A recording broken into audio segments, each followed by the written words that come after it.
Well, hello and welcome to episode 14 of Diary of a Wayshower podcast. So I'm back recording again another 12 episodes, probably. We'll see if I go on beyond that. And I just wanted to talk today a little bit about what's been going on recently on a planetary level. I'm a grid worker, a grid keeper. I'm also a planetary nodal keeper and guardian. And I have been doing grid work, well, I suppose all my life really, and not realising it. I'm sure you can relate to that for those of you that do grid work. What we mean by grid work is we work on the energy lines of the planet. We work on her, shall we say, light body. Or like we have a light body, the planet Earth has a light body. And we work on the planetary ley lines and the energy lines running throughout the planet and inside the planet, in inner Earth as well. And like we have an aura around us, an energetic aura, energetic field around us, so does planet Earth. And she has an aura, an energetic field around her as well. So what we're doing is working to increase her vibration by working on the blocked energy lines that she has, as much as you would do with an adult, working to unblock your energy lines and where you're carrying, we call it miasma, which is karmic debris and karmic loads and baggage and energetic damage that you may have occurred in any other lifetime or any parallel lifetime that you've had on a multi-dimensional level. And what do I want to say about working with the grids? It's probably the most rewarding thing as part of the work, the mission work. For me, it's the ultimate. It's, it's the ultimate priority. I put it as the top priority. So I have been working on the grids for a number of years consciously, since probably 2009, 2008, 2009. And it's those places you get drawn to that you don't know why you've gone there. I've got a cup of tea with me, so I'm going to take a sip. So it's those places that you're just drawn to, that you don't know why you need to go there, but you need to go there.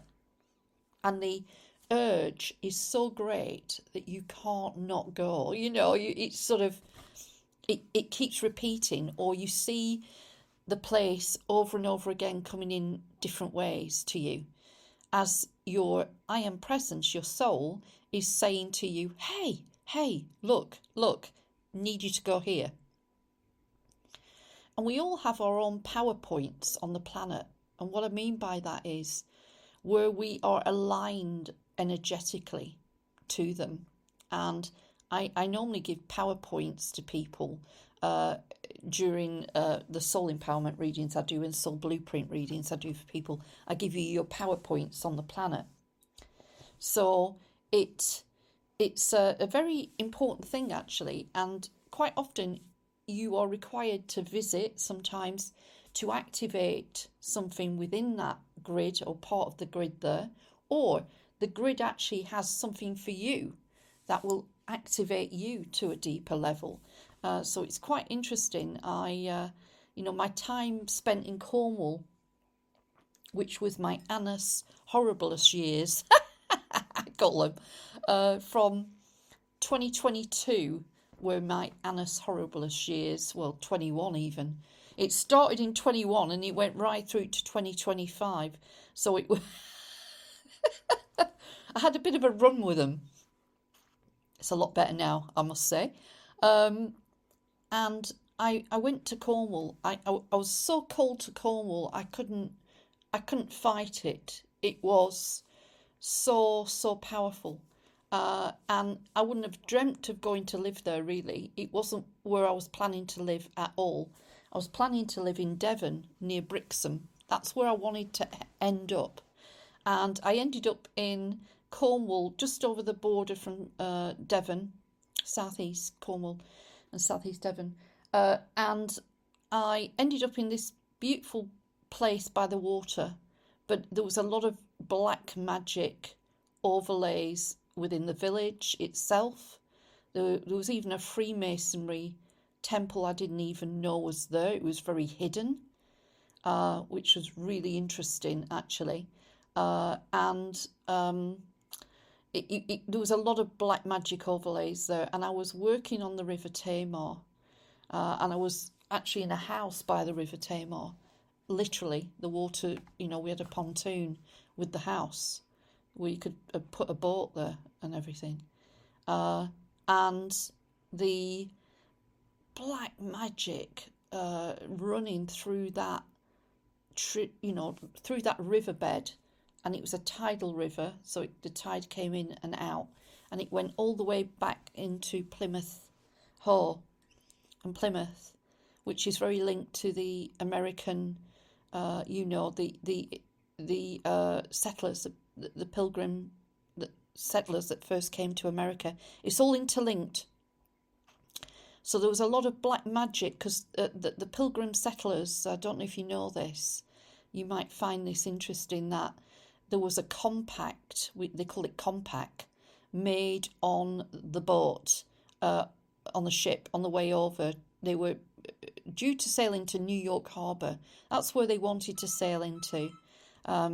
So just ignore the phone in the background. It's not even my house, so I'm not going to pick it up. So there was this group of people on board, as you know, that were the original settlers. And what happened was that they on board they built an agreement, like how they were going to govern themselves when they got over to the United States, and it was sort of, shall we say, tampered with. It was really interesting. It was tampered with, so that there was someone on board who'd already been contracted, shall we say, with the cabal and with the darker forces. So America itself was already set up for being hijacked at a very early age, of its inception. And one of those pilgrim settlers was contracted and had literally sold the sovereignty of the United States to the dark forces. I know that sounds, but in legal terms, in divine law terms, when you're settling in a country and then you become the founding fathers of a country, and then you write the Declaration of Independence and the U.S. Constitution, this all comes into the ownership of the country, you see, and it forms a contract. So they formed a contract from that voyage, and they were supposed to go into New York, and they ended up going into, it was Providence, wasn't it? Providence Island, further up, where the famous little step is, where the first person stepped out of the ship onto the land. Even that is not correct. And a young girl actually came out first, and in fact we believe she was sacrificed. She was 13, you see, 13, the divine feminine, sacrificing of the divine feminine, again, contracting the land, So anyway, I digress, but I'm just trying to give you a background. So I was working on the energy of Tamar, the Tamar River, but I was working on the Emerald Heart Network. So I was working very deep underneath, and there was a massive inversion in that place, and there was a hijack of an emerald heart nodal point underneath her that was very important to the energy of Plymouth Hall, and the energy of the founding fathers as well. So I managed to obtain that after sitting there for, how long was I there before I managed to reclaim that? I think it was about 9 months, 10 months sitting on the land itself. In the bathroom, there was an ensuite bathroom in the bedroom, my bedroom, and that was all crooked. You walked in and everything was straight, but when you walked in, you felt like you were dropping down a hole in the bathroom. I had other people, energetic friends, and starseeds walk in and say the same, like, God, that's weird. That's really weird. Anyway, that's where the inversion was. So it's interesting that we had 4 bedrooms, and I could have chosen whatever bedroom to have my office and keep all my sprays, because I made all my sprays there and everything. And I moved bedrooms. I was taking a bigger bedroom for the office, and then was guided to take the bedroom back in onto the bathroom of the ensuite. It was really interesting. And that bedroom it was quite dark actually. And I thought, oh, I don't know if I really, but ever so, I was getting pummeled from upstairs saying, take the bedroom, put all your sprays in there. You see, of course, the frequency of my crystals and sprays were sat against the bathroom wall of the inversion. So we were working constantly to clear it. Anyway, so we did clear it. And, but yeah, you just get called to these places, and the things they tried to do to stop me reclaiming that emerald heart nodal point was unbelievable. And the night I actually went in to get it and to finally do it, I was hammered all night with dreams, really weird, horrible. They were trying to get me out of the room, basically. Because I was sleeping in a spare bedroom, a guest bedroom by the courtyard, and that's where the central hub of where it was. It's a long story, but oh God, yeah, the stories I could tell about grid work. I'm going to have to write a book, isn't it? It's just obvious. I'm just going to have to write a book about my adventures with grid working, because you wouldn't believe some of them. You just wouldn't believe it. And so, so I sat there and did that. I've been to Mahaka and Almeria, where the big fires in Bedar have just been. God bless the people that lost their lives there. I know that area extremely well. And I went out to Mahaka a number of times. I went out and stayed for 7 weeks in 2019, around there. Working on an inversion right in Mahaka Pueblo, in the village. I got attacked in the Pueblo the year after. I won't go into too much detail about that, but it was pretty horrible. I was drugged. Yes, I was drugged in 2020, just before the COVID pandemic hit. I've had so many things happen to me. Like, that was when I was not in my sovereignty. I had not uncovered what had happened to me as a child. I was a sitting duck in some circumstances regarding black magic because of the contract still running in the background that I wasn't aware of.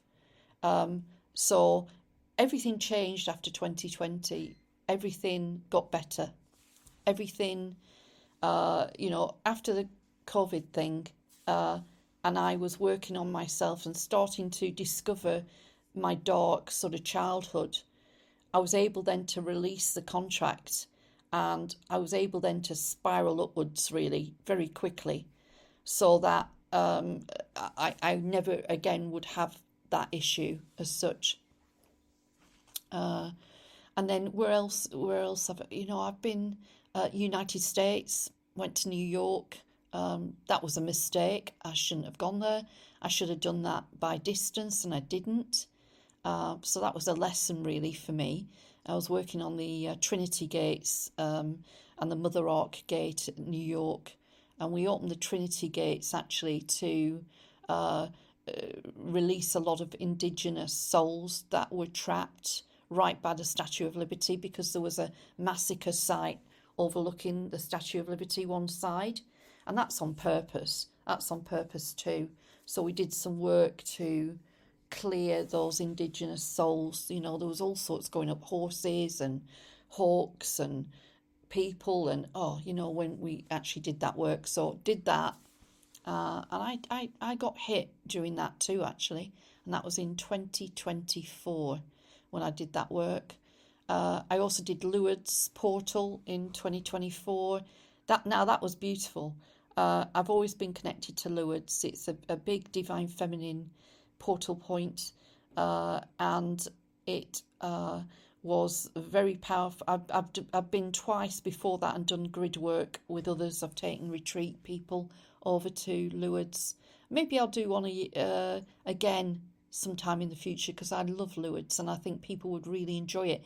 And you may think, oh, it's a Catholic, but actually it's a divine feminine portal point, so it's amazing, and you would be really moved by the energy there, because the aquiferian rivers running underneath the water are amazing.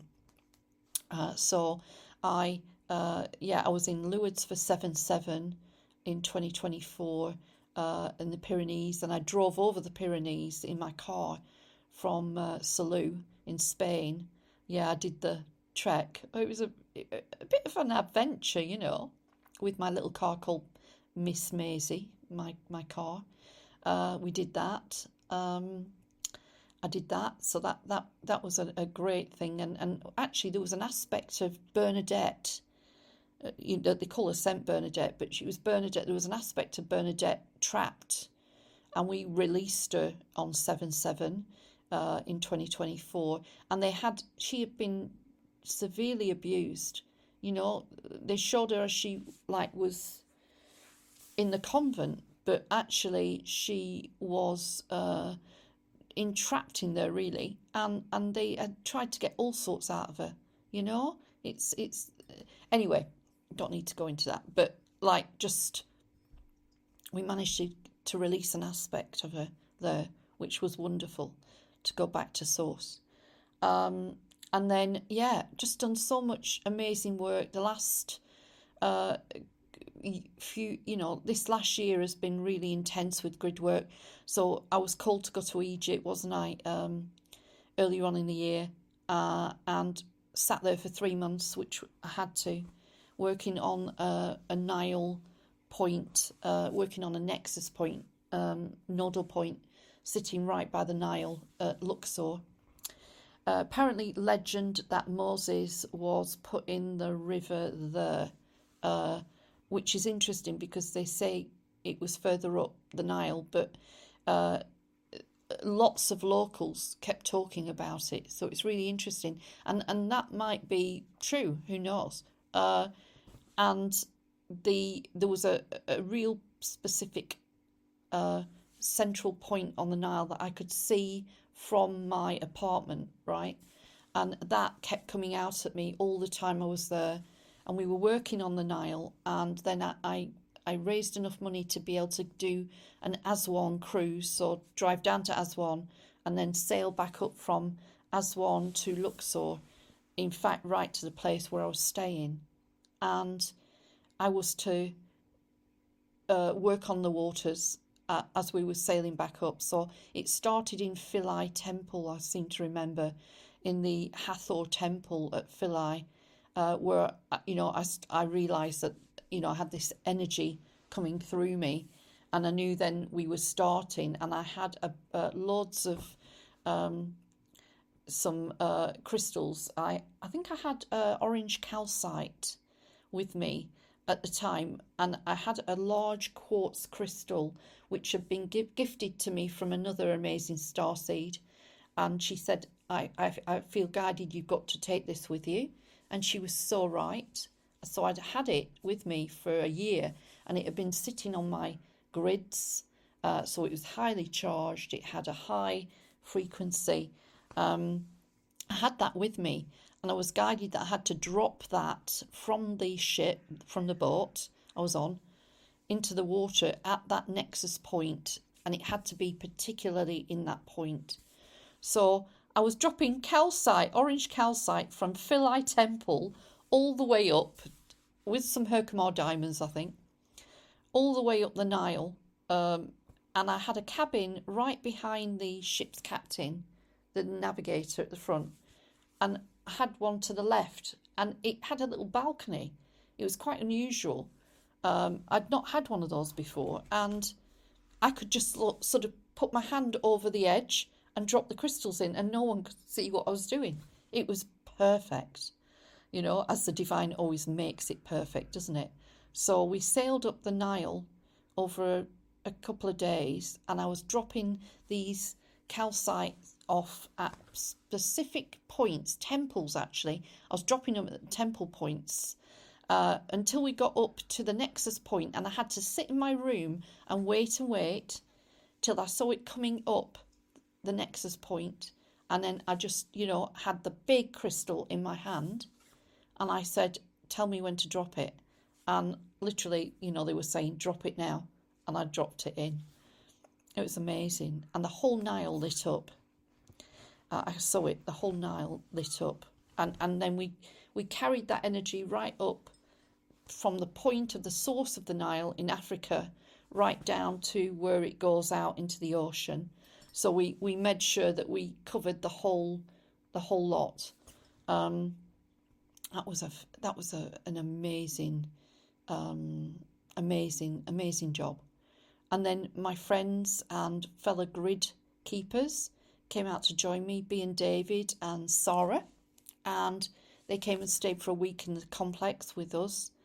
And we had a weird week's weather. We had a lot of sandstorms, and we'd had brilliant bright sunshine all weeks and weeks and weeks, and then suddenly we had sandstorms and cloud, and I believe we were being covered. We were being hidden from, shall we say, nefarious forces that could be trying to stop us. And then we did some amazing work together to anchor and, to disconnect the false light matrix and false ascension timeline, which was running and had been anchored through the Djoser Pharaoh timeline in Egypt. So we undid that, and because all of us at one stage had Egyptian lifetimes, it was very interesting, because I never knew whether I'd been a pharaoh or a pharaoh's wife. I felt I'd been a pharaoh's wife actually at one stage, but I think I've been in Egypt more than once. I know that in incarnation.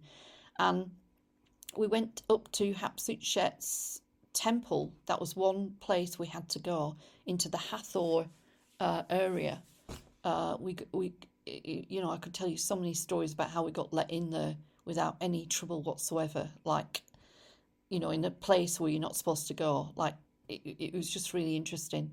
And as we were walking up sort of like there's like these, what do you call them? Like walking up these ledges up to the higher temples, walkways, put it that way. They weren't steps, they were walkways. As we started walking up to the higher one, all of us seemed to time slip into another lifetime, but it was like a interdimensional lifetime, like a parallel lifetime, and we all were walking up this ramp, and there was women running around throwing rose petals down in front of us. There was a man with a big drum banging the drum away, and as I looked at us walking up, we all had transformed into pharaohs. So we were all pharaohs. So there was a procession of 4 pharaohs walking up the ramp, and they were announcing us.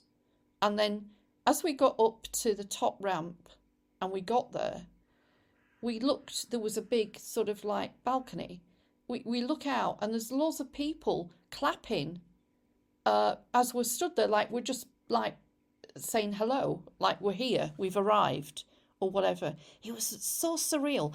And the fact that all of us saw it. Beast said, like, are we surrounded by people with rose petals? And are we being escorted up? Yes. And then Sarah saying, can you see that they're taking us up and we've all transformed into pharaohs? Yes. Like, we all got the same vision. It was stunning.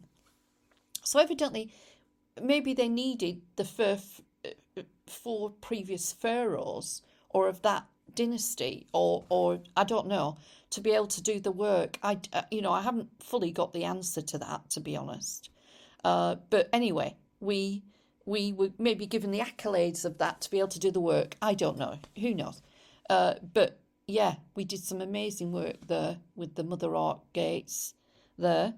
And then we finished it actually at the complex we were in by the Nile. And all of the Nile lit up and all of the temples along the Nile lit up. It was the most beautiful image I've ever seen. We went right up to Cairo and put crystalline pyramids, crystalline light technology over the pyramids. We were told to leave the Sphinx alone. It was just glorious. It was, yeah, it was. It was just, I was so honoured to do that work. I really was so honoured to do that work. That was the biggest work we'd all ever done before. And then finally, evidently, I'm supposed to talk about grid work this week, aren't I? And finally, we did some grid work. So I came back from Egypt and everything was fine. So I'll wrap that one up, yeah. And then this week, literally, we just did some amazing work in Avebury on Monday, which was planned for a week or so before that, where we actually reconnected the cosmic clock, which are the Rusha pillars of actually the God worlds. It's scaffolding, and like another term for it is the stairway to heaven, and it's light scaffolding being anchored into the crystalline core permanently, and then being reconnected because it was there before we got hit by the intruder races, and then anchoring it back in to the crystalline core, and then reconnect it straight up to the God worlds.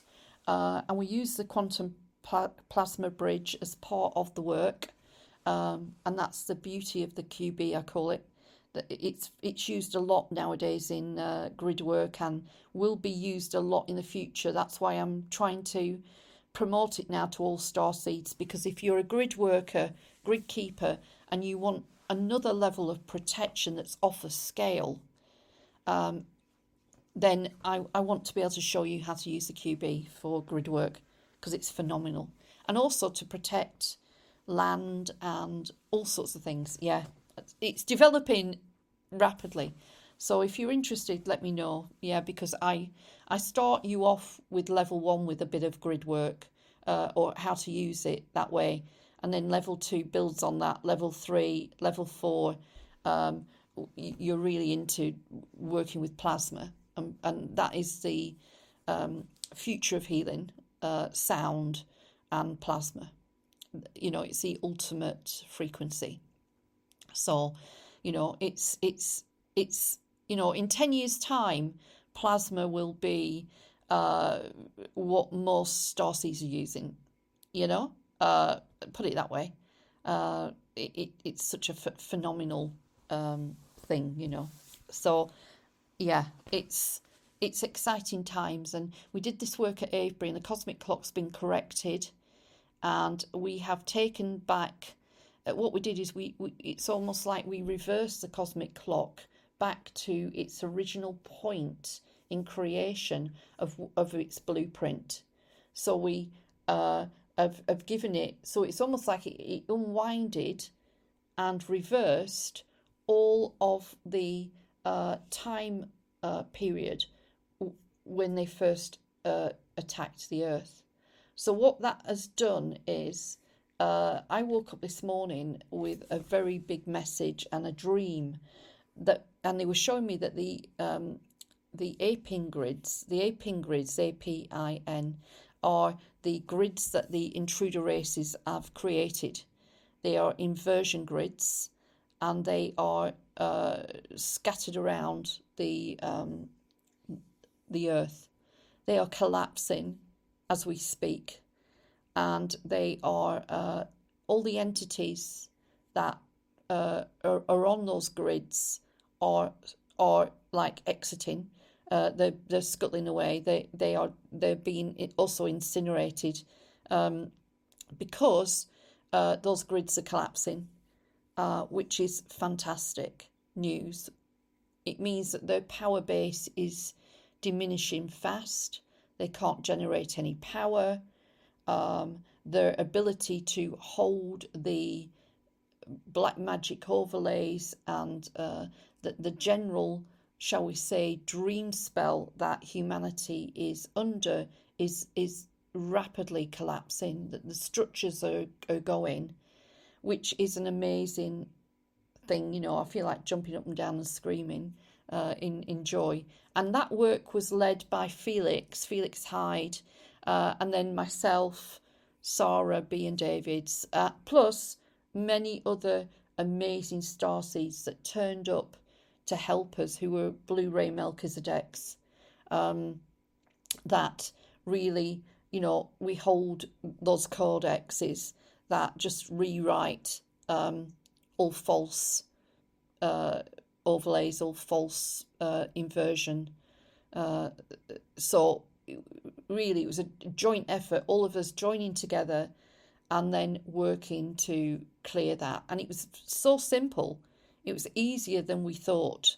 It was so simple, which is brilliant. And we saw the cosmic clock, like I could see plasma pouring down the stairwell, like the stairway, the scaffolding, and the clock faces.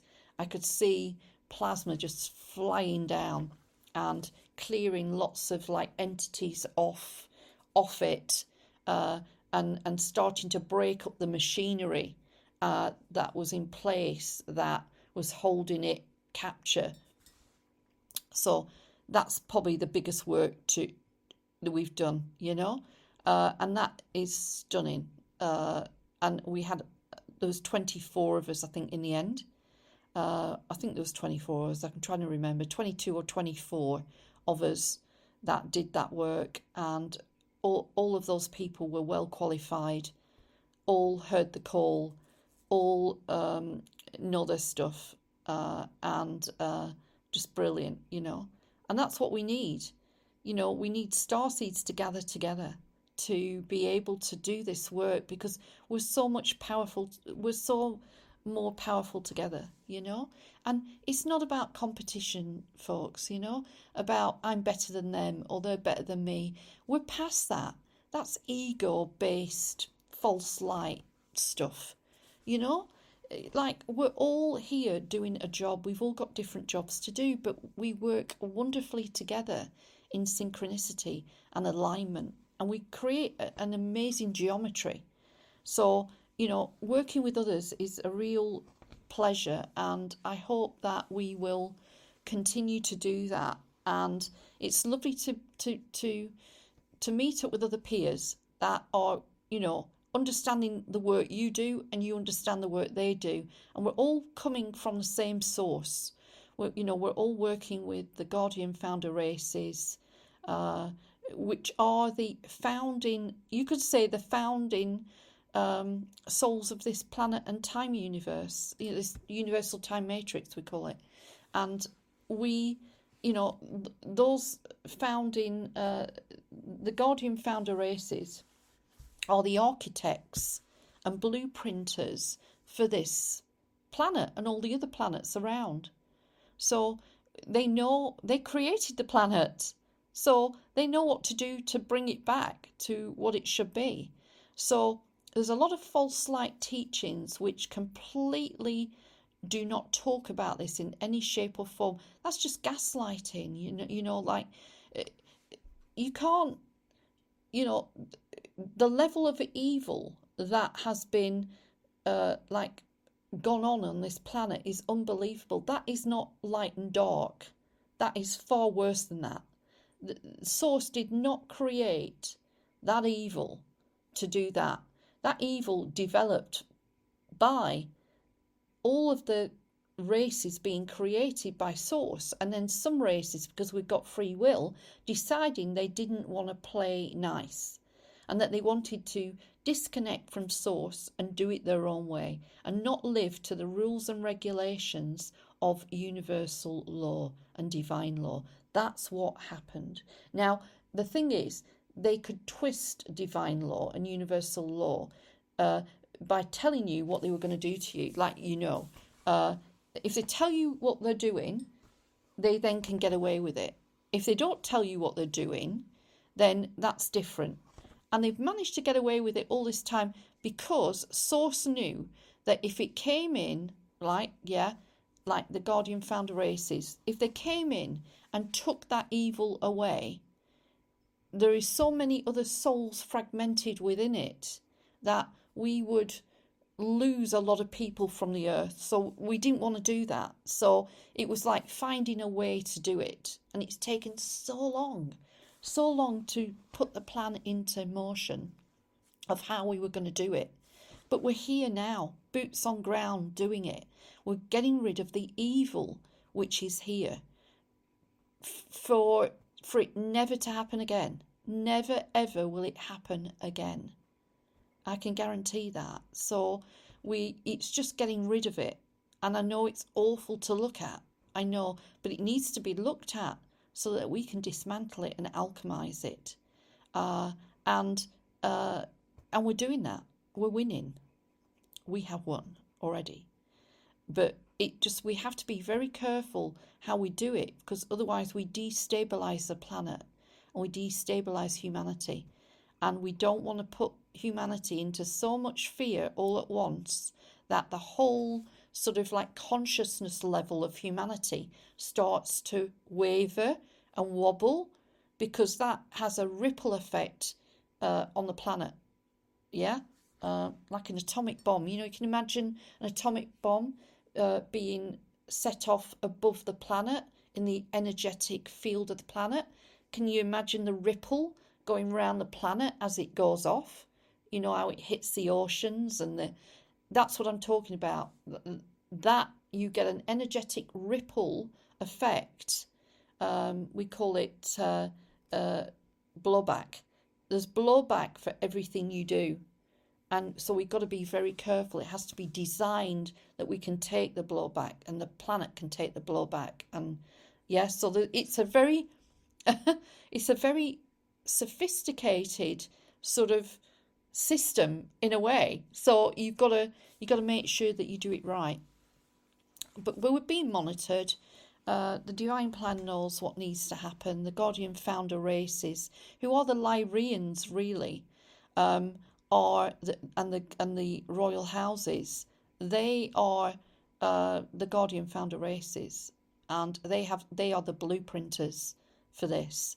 So they have the schematics, the blueprints for Earth, and we had to come up with light technology that would override all of the distortions. So we're bringing the distortions out and bringing the Earth back to its original blueprint. So there you go. I hope you've enjoyed this. I've enjoyed talking about this, and I'll continue to do a bit more of this as well. I'll talk about the grids more as well, and the work that gets done. So if you ever feel guided to go somewhere, do it. Sometimes you don't need to do anything. You just need to sit there, and that's enough. Just needs your frequency. It needs your codes, and you don't need to do anything. It just reads your heart and knows exactly. I love grid work. I love doing this, and Sarah's just finished an advanced grid work course. She just ran. I was one of the teachers on the advanced grid work course, and I think I probably will attach a grid work module to quantum bridge training properly, so that there's a whole module attached devoted to grid work, for sure. and I always do grid work during our retreats. So I'm running a winter solstice retreat this year near Glastonbury in Compton, Dundon, in a beautiful place. So if you fancy joining us for that, that's, I think, running from the 18th of December to the 21st. 3 nights in a beautiful house. You can either have accommodation, there are some rooms left. You can have accommodation all weekend, and I'll be hosting it with B and David, Bars of Avalon. And B and David are sound architects, sound healers. I'd say sound architects actually, with their grid work. And they are going to be doing an amazing sound bath as part of the weekend, and those sound baths are very powerful. So they're going to be doing a sound bath over the weekend, and I'm sure they'll be having their tuning forks out and doing all sorts with people. So you'll be getting some probably individual work as well, which we can do with you, each one of you that are on it. Lovely meals. I'll be getting some catering in, so we have some lovely meals. We can cater to everybody, vegan, vegetarian, or if you eat meat, whatever, or pescatarian. We can cater to everybody, and yeah, it's just going to be fun. And we're going to be doing some grid work on the winter solstice. So if you fancy joining us, either you can come and do the whole weekend, and yeah, and you want to come and share a room, we've got a twin room, and bring a friend. It's cheaper to share, or you can have a single room, single supplement, or you can come for the day. If you want, I can let you know a price for that exchange. You can come all weekend and stay somewhere else, and you get a cheaper price for that. And also, all of those in my tribe membership are entitled to come and come for the day free of charge on whatever day they want to join us for. And even if it's a solstice day, they could come, and I will offer that to my tribe membership. And I'll also offer a discount on my tribe membership to stay on retreat as well. So, you know, there's an incentive there for those in my membership, Plasma Light Tribe membership. So, yeah, there's room there. If you want to come and join us, do some grid work with us, you're very welcome. We hold powerful space, and we'll have a good time as well. Right near Christmas, I know, but the solstice is the most important. As you know, Yule, we call it as well, don't we? 21st. It will be really powerful and lovely. So come and join us if you want to. So there you go. I'm sending you lots of love. Thank you for listening. I love my life now. I love my grid work. I love mentoring starseeds. I love showing people how to break free, be sovereign, all of the things that I've been through, all of the terrible things that happened to me as a child, all of the interference I suffered, all of the targeting I suffered. You know, it'll have been worth it to have done the work that I came here to do, and to live the rest of my life feeling grateful for all the amazing people that I know, all the people that have really loved and supported me through a terrible time, to be honest. But it made me stronger. It initiated me. And we do self-initiate, don't we? That's what we have to do. It's not God testing us. We're testing ourselves. And I know I'm strong. I can withstand anything. I have been through so much now that no way am I going to give my abusers the horrific abuse that I received. No way am I going to give them the joy of me popping off early. No way. I will see it through to the bitter end. I will live to an old age and tell the tales of what we did to clear this planet, and what an amazing time it was to be alive as a starseed, and to witness and watch us take this planet back for source. And I'll be proud to be a member of that team and to encourage others to stand up and be counted and to stand in your light and be a lighthouse, because we need you. We need you to stand proud, and we need you to lead others, and we need you to be a way shower, because people, need to see us in our light and our strength and our sovereignty, knowing that they can have that too. So with that, I'll leave it there. Lots of love to all of you. I'm sending you lots of love. And if you are struggling, I do send you a big etheric hug, a big loving source hug I'm sending you, and love. And know that you will get through this and it will pass, because it always passes. There's always times where we really struggle and we think we're on our own, and you're not alone. You are not alone. We are, and we walk with you together. We walk together. Even though it may seem like there's no one around you, we walk together. And if you ever need my assistance, you know where I am. You know what I do. I hold powerful space for starseeds to be able to break out of the confines and to come up into their full light and glory and sovereignty, confident and unapologetic. And it's my pleasure, absolute pleasure, to do it.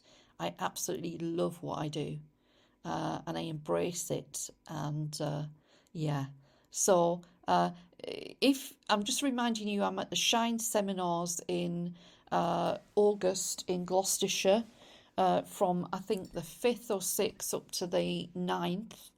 I am presenting on Thursday the 6th of August. Thursday the 6th of August, I'm doing a talk on the keys to New Earth, star keys to New Earth, which will be really powerful and interesting.